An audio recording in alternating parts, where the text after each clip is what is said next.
answers. Question 4a. Explain 4 categories of true prophets in the Old Testament. Give me the answers because you had a lot of difficulty here. We have canonical what?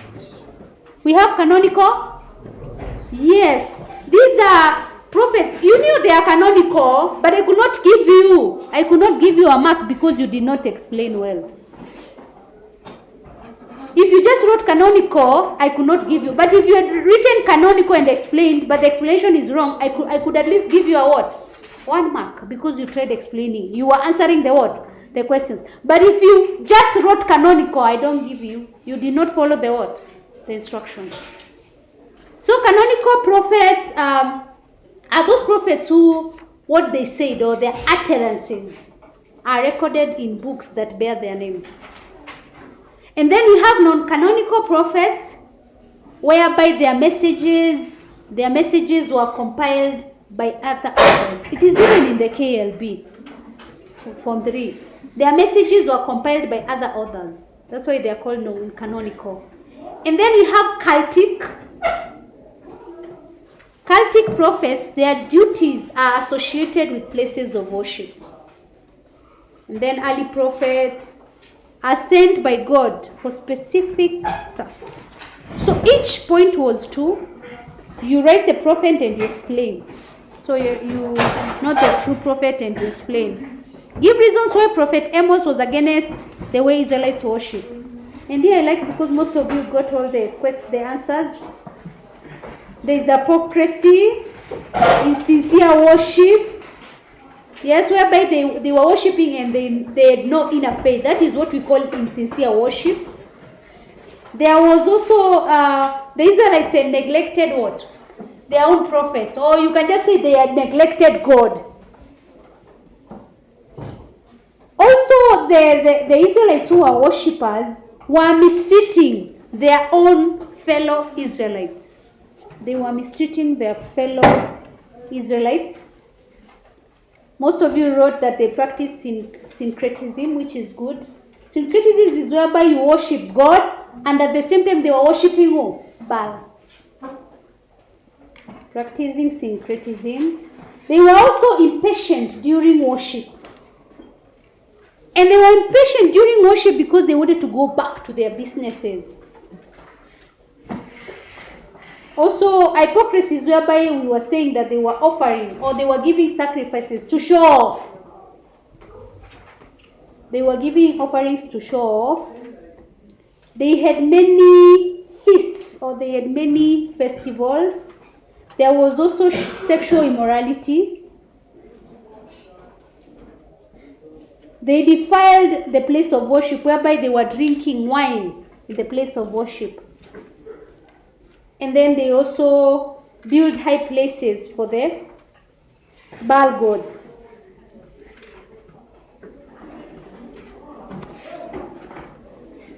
Question 4c. State 6 reasons why Christians find it difficult to help the needy in the society today. Number 1, there are too many needy cases. We repeated this question.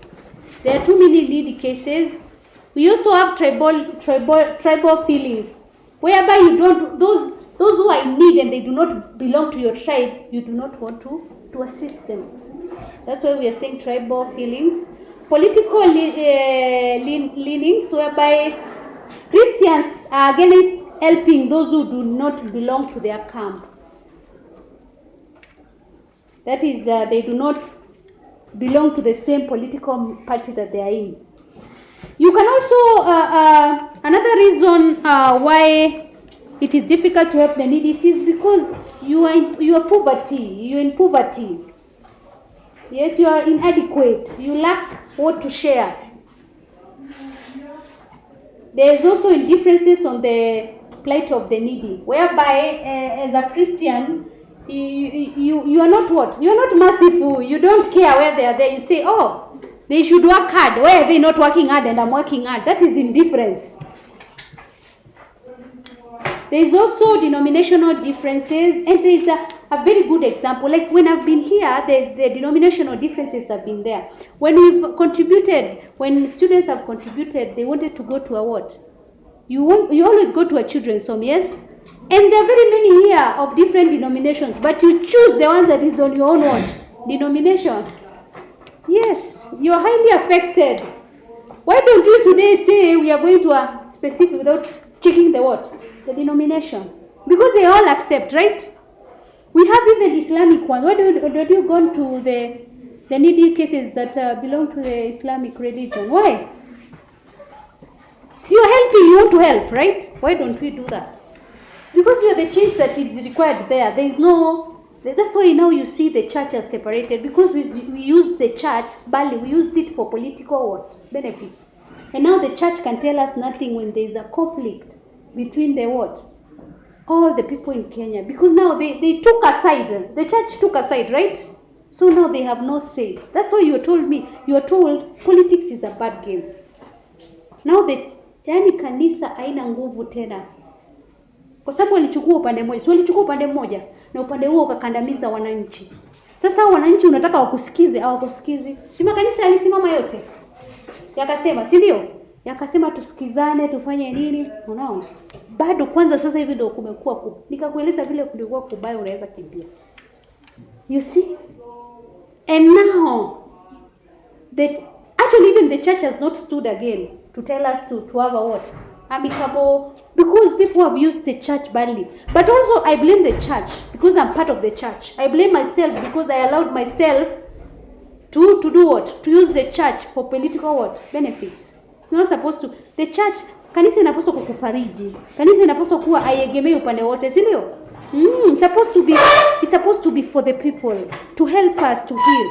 But sasa walichukua upande mmoja. That's why now as Kenya we are suffering. Because the other times the churches, those pastors used to stand and tell us, na, and then tomorrow we listen, right? We say, and there are those pastors who are, there's one in the Mount Kenya who was very powerful. Yes.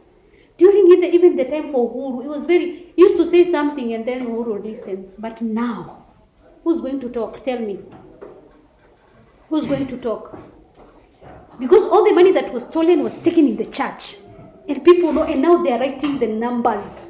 And the numbers are scary.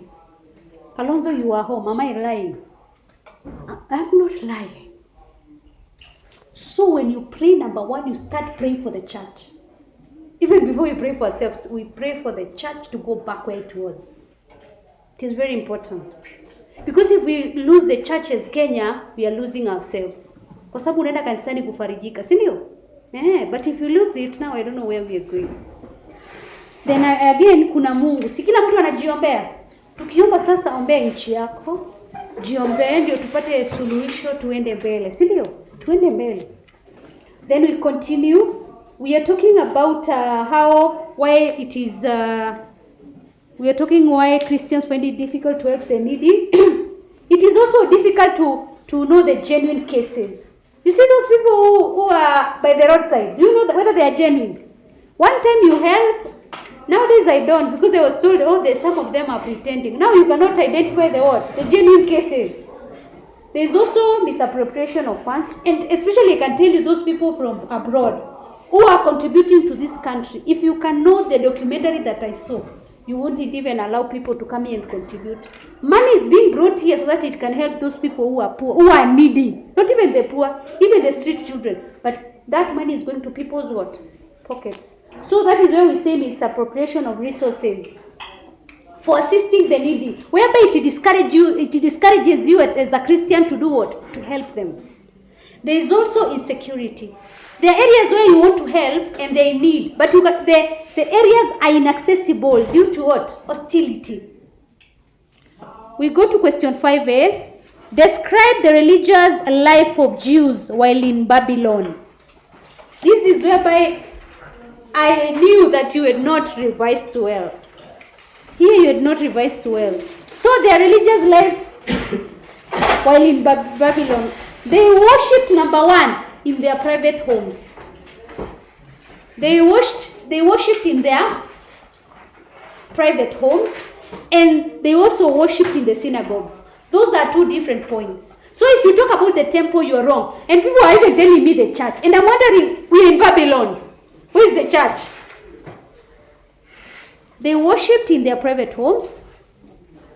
They also worshipped God in the synagogues. That is point number 2. The prophets preached hope of return.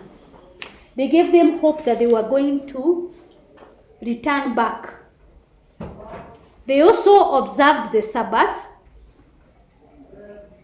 And people telling me sacrifices were... No sacrifices were offered. No sacrifices were offered. They sang psalms.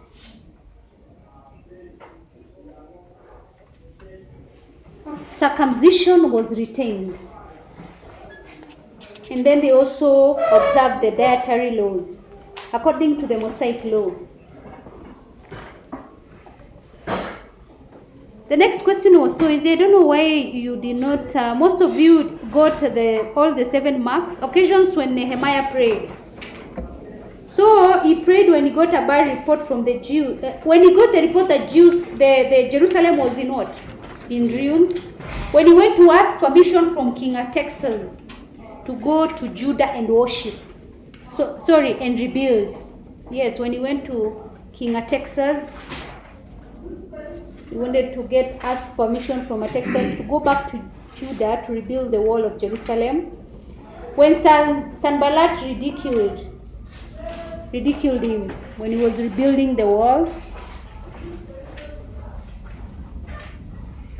Also, he prayed for God for favor.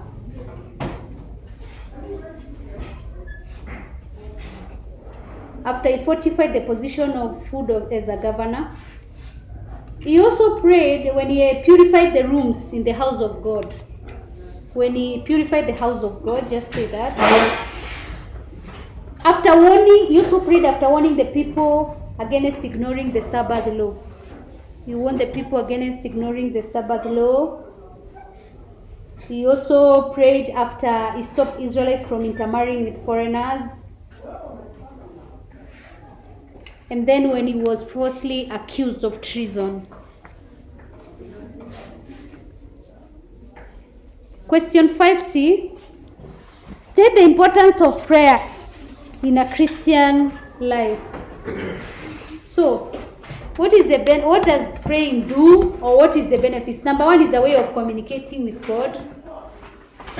We pray for our faith to be strengthened, to seek forgiveness or to confess our sins, to thank God, to ask God for forgiveness,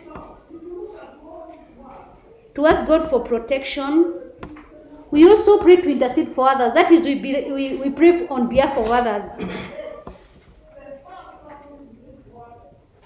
So we also pray because we are obeying teachings of Jesus. So in obedience to the teachings of Jesus, it is also a way of emulating the example set by Jesus. We are emulating the example set by Jesus because he also prayed. We pray to promote unity because when we are praying, we are united as Christians. So to promote unity and to seek God's guidance. Question 6A. State 8 African traditional practices which demonstrated people's belief in God. They prayed, and from now henceforth you start using the small g, because now we are talking about the traditional African what? Society. Just check your answers, you will be shocked. All of you use a capital G, and it's supposed to be, you are not supposed to be given a point because you are talking about the Almighty God. Praying to God, offering sacrifices, that is how you demonstrate people's belief in the traditional African society. You sing and dance for the God. You name children after names of God. You visit sacred places. You also invoke the name of God. You care for the creation.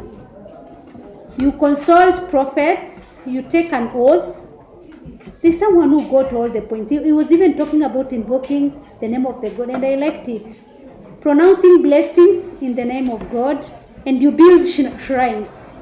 You build shrines. Question 6B. Reasons.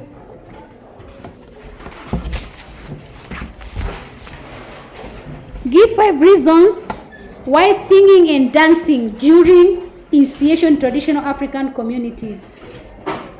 Yes. We do that to participants to inform people or participants of the history of the community. You're informing the participants. That is the initiate, the ones who will be initiated. Remember, this singing takes place before initiation. So you inform all those who are participating, the history of the community.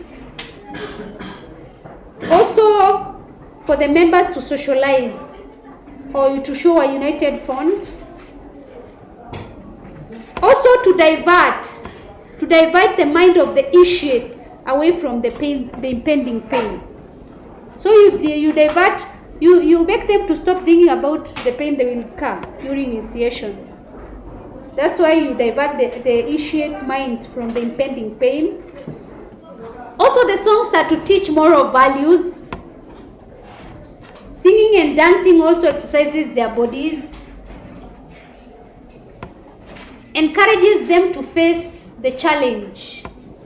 Also, you discourage them from being cowards. You expose those who with leadership qualities. Also, you sing to rejoice or to show happiness as a form of prayer. And also as a form of entertainment. You're entertaining the people there. The last question, identify 7 ways in which Kenyans show respect to the places of worship. Yes, they maintain cleanliness. There was a lot of repetition here. Some of them even remove shoes. You decorate the places of worship, or you say you put flowers. You dress decently when going to church. You maintain the places of worship. You make beautiful large places of worship. You construct beautiful large places of worship.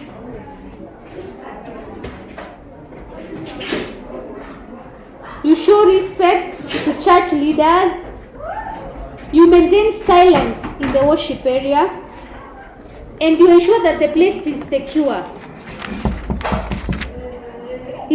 Do people say do or does?